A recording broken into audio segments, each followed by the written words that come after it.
Hello, my beautiful besties. I hope you guys are doing fabulous today. If this is your first time here, my name is Shellz. I cover fragrance, beauty, lifestyle, and a little bit of fitness. So if this sounds like your type of vibe, consider hitting that subscribe button, hit that notification bell so you can be notified whenever I upload a video, and just drop me a comment down below so we can get to know each other. This video, I will be talking about winter fragrances, but this is designer edition. So if this sounds like your type of vibe, just keep on watching.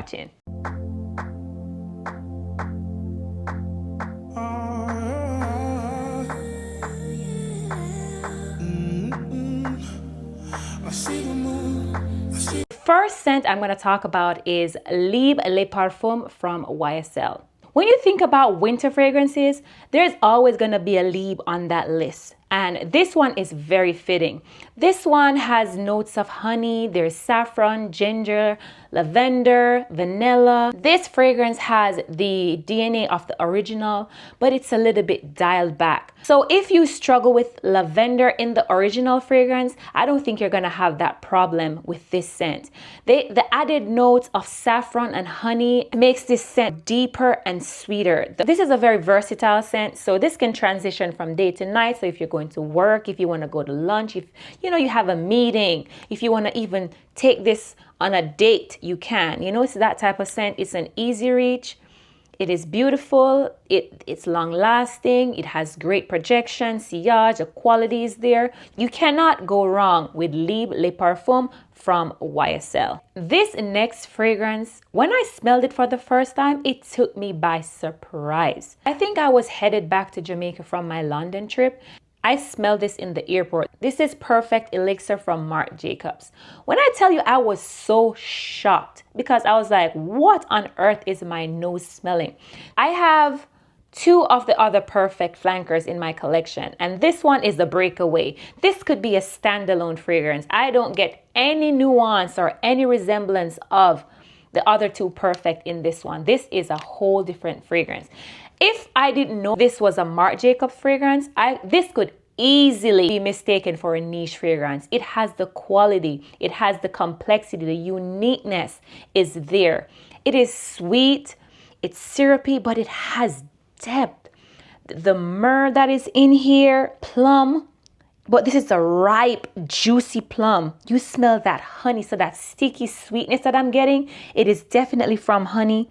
It has amber, there's resin, patchouli. So there is some level of complexity. You put this in a whole different bottle and label it a whole different niche name, child. People will pay the money for this. I was so impressed. I don't have anything in my collection that smells like this. I can't picture myself wearing this in dead heat because it will put me in a trance, child.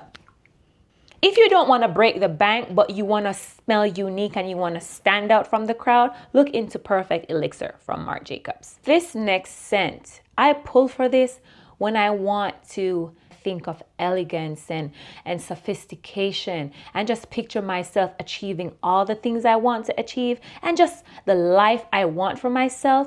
I think about this one from Hermes, and it's called Twilly Hermes Eau Poivrée. The name, the bottle, look how sophisticated this little bottle is. That is how this scent translates. When I pull for this scent, I picture myself wearing a loose trousers with a white, simple shirt. And then I have a sweater draped across my shoulders. And I'm in the most expensive coffee shop, sipping from the most expensive chinaware and reading one of those, self-help books, or one of those books that you learn about money, or, just something like that. That's where this scent transports me. This scent only has 3 notes, but the level of complexity this scent has, it's like, I don't know what I'm smelling. It is powdery. It is spicy. It's a little earthy. There's a little sweetness in there. I don't know where the sweetness is coming from, but this is such an elevated and sophisticated type of scent. This scent smells like wealth.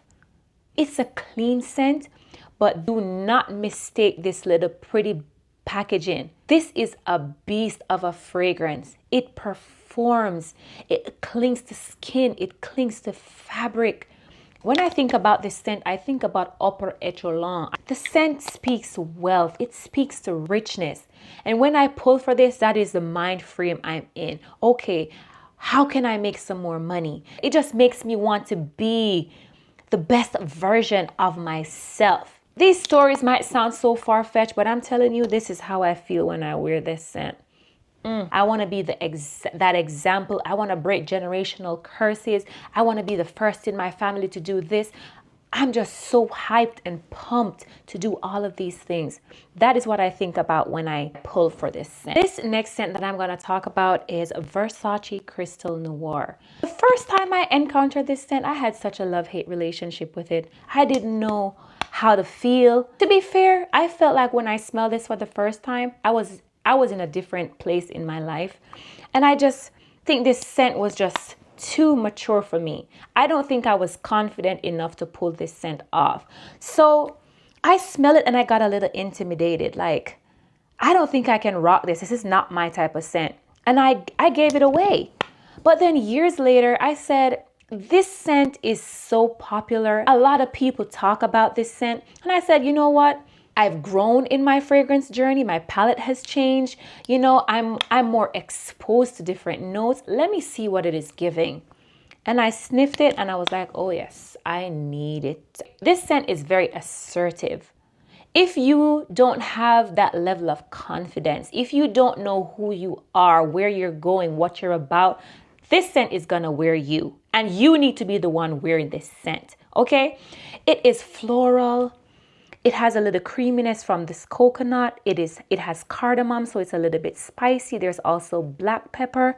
There's also sandalwood, so it's a little bit woody. It's a little bit musky. There's a lot going on in here, but it works. And it's so affordable. I'm so happy that I've grown in life, you know, grown in my fragrance journey overall. So the scents that intimidated me years ago, child, I could wear them with ease. When I want to be different, when I want to step out, being the woman I am, this is what I'm going to pull for. The Versace Crystal line has a whole bunch of flankers, but I think this one sets itself apart from the rest of them. This is the one like, you know, I'm going to be the odd one out and I don't care. And the other ones are very feminine and fruity. And funny enough, this one is the Eau de Toilette, which is, you know, probably the least potent of them all, but this performs like an Eau de Parfum.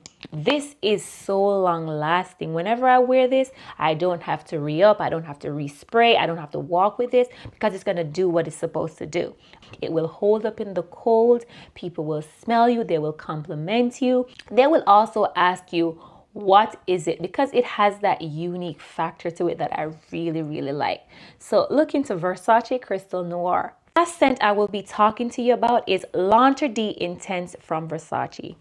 If you like white florals like tuberose and jasmine, you're gonna love this scent. This is very heavy on the jasmine and the tuberose especially. This is the type of floral that you can wear in the nighttime. This is a deep, dense, and spicy type of floral scent. It has notes like black pepper, there's jasmine, tuberose, there's vanilla, there's patchouli, there's vetiver. So you do get the floral. You definitely smell the vanilla there, but the patchouli has an earthiness to it, and then this woodiness from the vetiver and a spiciness from that black pepper. This is such a unique take on a floral scent. It has a little mysterious thing about it. I see this, you wear this on a date night, you pull for your tight black dress with your boots and your red lipstick, or I see someone wearing a nice leather jacket, all black, you know? That's the type of vibe I get from this scent. This is so stunning. Sadly, I heard that this is discontinued. They have so many flankers, child, but this one I really do like. This may not be for everybody, but if you want to be that woman that has grit and grime about you, this is gonna be perfect. This is so unique. That patchouli in here is patchouli-ing too. I struggle with the patchouli note, but the patchouli note in here is done right. It takes this fragrance to another level, and I love that. I'm so sad that this is discontinued, child. I don't know how true that is, so this may not be one that you could get your nose on. I don't get to wear this nearly as often as I want to, but now that it's cooler, I will be wearing the heck out of this one. So if you're looking for a floral with an edge, look into this one, L'Interdit from Givenchy. Okay, that is it, my besties. If you're not yet subscribed, hit that subscribe button, hit that notification bell so you can be notified whenever your girl uploads a video. If you have any of these fragrances or you're considering to get any of them, sound off down in the comments. With that being said, my besties, I hope you have a wonderful one, and I will see you in another video. Bye.